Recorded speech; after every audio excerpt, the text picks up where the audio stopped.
بڑے سے بڑا مفکر، بڑے سے بڑا اچھا ادیب، عالی نسب شاعر جب بھی لکھتا ہے تو کتاب کے ابتدائیے میں مجبور ہوتا ہے لکھنے پر کہ میری کتاب کو امعان نگاہ سے پڑھیے، اگر کوئی غلطی، کوئی کوتاہی، کوئی سکم پائیں تو براہ کرم مجھے آگاہ کریں تاکہ آئندہ ایڈیشن میں اس کی اصلاح کر دی جائے۔ لیکن قرآن کھولو تو پہلا جملہ یہی ملتا ہے، یہ کتاب میں شک نکال کے تو دکھاؤ، اس کتاب میں کوئی عیب نکال کے تو دکھاؤ، یہ عیب سے بھی پاک ہے، یہ ریب سے بھی پاک ہے، اس میں کوئی شک نہیں، اس میں کوئی شبہ نہیں۔ ذالک الکتاب لا ریب فیہ، اللہ اکبر۔ ذالک کا اشارہ بعید کے لیے ہے لیکن عظمت کے لیے یہاں بیان فرمایا گیا۔ اس کا یہ معنی بھی ہو سکتا ہے کہ یہ وہ بابرکت کتاب ہے جو آسمانوں سے آئی۔ اللہ اکبر، یہ وہ کلام الہی ہے جس میں کوئی شک نہیں ہے۔ ہدی للمتقین، یہ کتاب متقیوں کے لیے ہدایت ہے۔ اللہ اکبر، اس کتاب کو ہدی للناس بھی کہا گیا، تمام لوگوں کے لیے ہدایت، اور ہدایت کے مفہوم کو آپ اچھی طرح سمجھتے ہیں، رہنمائی کرنے والی، راستہ دکھلانے والی، منزل تک پہنچانے والی، اندر کی بیماریوں کو دور کرنے والی، باطنی امراض کے لیے شفا۔ یہ کتاب ہدایت ہے، نور ہے، روشنی ہے، اور آسمانی تحفہ ہے جو حضرت انسان کو عطا کیا گیا، ہمارے دکھوں کا مداوا ہے، ہمارے دردوں کا علاج ہے، ہماری زندگی کو خوبصورت اسلوب دینے کے لیے کتاب نازل ہے، طریقہ حیات ہے ہمارے لیے، یہ منشور زندگی ہے۔ اس کتاب کے ساتھ ہمارا جڑنا ہمارے لیے اللہ کی قربت کا سبب و ذریعہ بن سکتا ہے۔ تو کہا ہدی للمتقین، یہ ہدایت ہے کن کے لیے؟ للمتقین، متقین، اللہ سے ڈرنے والوں۔ متقی وہ ہے جو وہاں پایا جائے جہاں اللہ اسے دیکھنا چاہتا ہے، اور وہاں نہ پایا جائے جہاں اللہ اسے نہیں دیکھنا چاہتا۔ علماء نے تقوی کے درجے بیان فرمائے، شرک سے بچنا ایک صورت ہے تقوی، کبیرہ گناہوں سے بچنا یہ بھی تقوی ہے، مختلف لوگوں کے مختلف درجے، صغیرہ گناہوں سے بچنا یہ بھی تقوی۔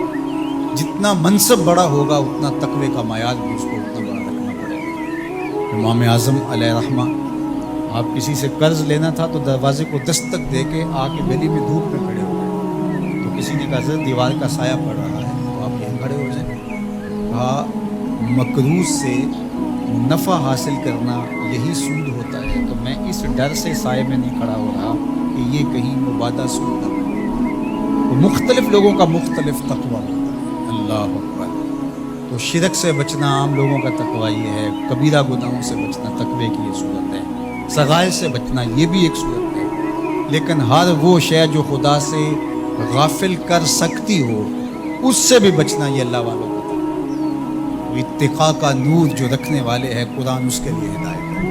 یہاں ایک سوال کھڑا ہوا، وہ یہ کہ قرآن نے ایک دوسرے مقام پہ فرمایا ہدی للناس، یہ قرآن ہدایت ہے لوگوں کے لیے، اور یہاں فرمایا متقیوں کے لیے ہدایت ہے۔ تو جو قرآن متقیوں کے لیے ہدایت ہے تو پھر لوگوں کے لیے جو ہدایت کہا گیا اس میں کیا فرق ہوا؟ بات یہ ہے کہ قرآن کی طبع کے اندر تو ہدایت ہی رکھی گئی، قرآن تو نور ہی بانٹتا ہے، لیکن یہاں اس سے اکتساب فیض کون کرتے ہیں؟ وہ متقی ہیں۔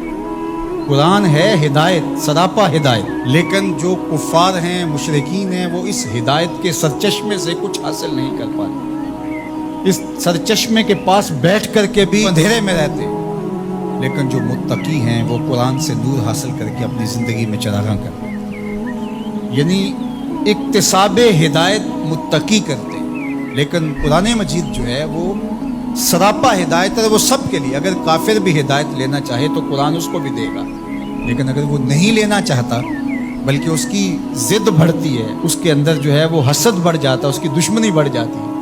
قرآن مجید میں اللہ تعالیٰ نے دوسرے مقام پر ارشاد فرمایا وَنُنَزِّلُ مِنَ الْقُرْآنِ مَا هُوَ شِفَاءٌ وَرَحْمَةٌ لِّلْمُؤْمِنِينَ وَلَا يَزِيدُ الظَّالِمِينَ إِلَّا خَسَارًا۔ یہ شفا ہے، رحمت ہے مومنین کے لیے، لیکن جو ظالم ہے ان کا نقصان زیادہ ہوتا ہے، وہ خسارہ زیادہ حاصل کرتے ہیں۔